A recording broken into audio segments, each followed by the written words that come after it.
Miss Bluegrass, would you like some tea? Oh, yes, thank you. I thought you drowned in the Charleston River. No. I swam ashore and hid with some fugitives until the end of the Civil War. I was hoping you'd offer a reward for me, like they do for the runaway slaves, so I stayed away. No. A&N would not waste its money on that. The purpose of A&N is to report on slave justice and injustice in the 18th and 19th century. Do you understand that?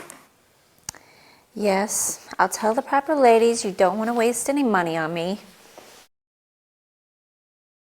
Hello, this is Melanie Bluegrass with A&N. Today is April 1st, 1870. Yesterday, March 30th, the 15th Amendment to the Constitution was ratified, giving voting rights to all men regardless of color. We are at the same time going to interview the fearless abolitionist and station master, friend of the runaway slave who years ago was caught, tried, and convicted for harboring fugitive slaves. May 29th, 1848, and who is now with us today to talk about justice and what you can do if you persist. Welcome, Mr. Thomas Garrett. Let's get right into your experience with justice. Your trial in 1848, I understand in a series of 4 trials you were fined $5,400 and your co-conspirator, John Hunn, was fined $2,500. Are you sorry or repentant for what you did? Absolutely not. I seemed to hear a voice that assured me my life's work was defending this persecuted race. The Lord was on my side. Okay for the Lord, but how do you feel that the law was opposed to you? Well, here's how I look at it. Slavery is an extreme condition that requires men and women of an extreme nature to oppose it. Let me give you an example.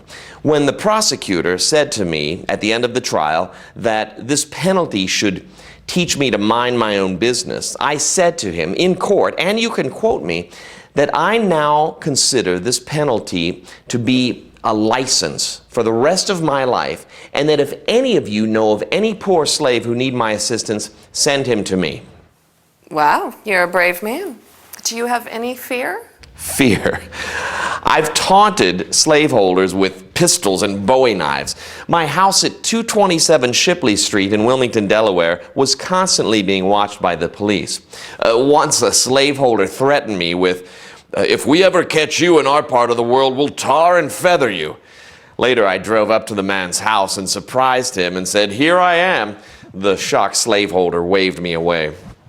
So you are brave. Okay, so what about the outcome of the trial? Was it fair? Fair. There were 2 plaintiffs, and the jury was packed with pro-slavery men. Later, I did manage to compromise the fines down to $1,500.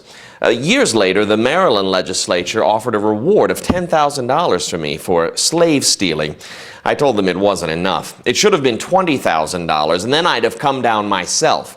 I worked for 40 years in the Underground Railroad. I should be worth more. Definitely. So how do you feel about the work you've actually done? Well, you know, the fugitive slaves passing through my house on Shipley Street have rivaled my fellow Quaker Levi Coffin in Indiana. I know you've interviewed him. I would say I've helped to free about 2,700 up to the Civil War. Wow. How do you get the money for this underground operation in your home, if you don't mind me asking? Well, don't tell anybody because this is a family business, but my wife is the daughter of one of the directors of the National Bank of Wilmington, and we also received some money from the DuPont family, the wealthiest in the state. Oh, well, we'll keep that a secret. Now, on a different note, I understand that you and Harriet Tubman of the UGRR, the conductor of it, who calls herself Moses, are very good friends. Yeah, so that's interesting. Harriet was always coming to me asking for small amounts of money for particular slaves. One time she asked for $10, and another time for 5 pounds British sterling. She seems to have a special angel that guards her.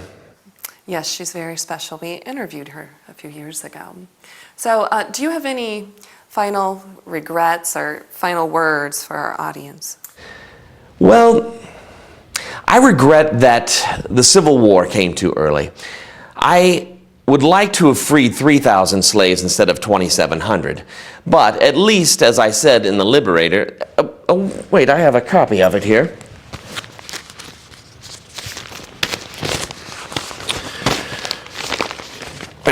I said, I rejoice that I have lived to see this day when the colored people of the favored land by law have equal privileges with the most favored. Oh, I like that. Now, the 15th Amendment that passed yesterday, do you have any thoughts on that? Yes, I helped work for the voting rights of black men. In fact, in Wilmington, they carried me through the streets in an open carriage with the label, Our Moses. What do you think of that? Impressive. Well, you were definitely a rival to the title of Moses with Harriet Tubman, of course. So justice seemed to turn out all right for you. On the other hand, the trial chief who tried your case in 1848, Roger M. Taney, will only be remembered for his infamous Dred Scott decision. Thank you for being with us. This is Melanie Bluegrass saying good afternoon.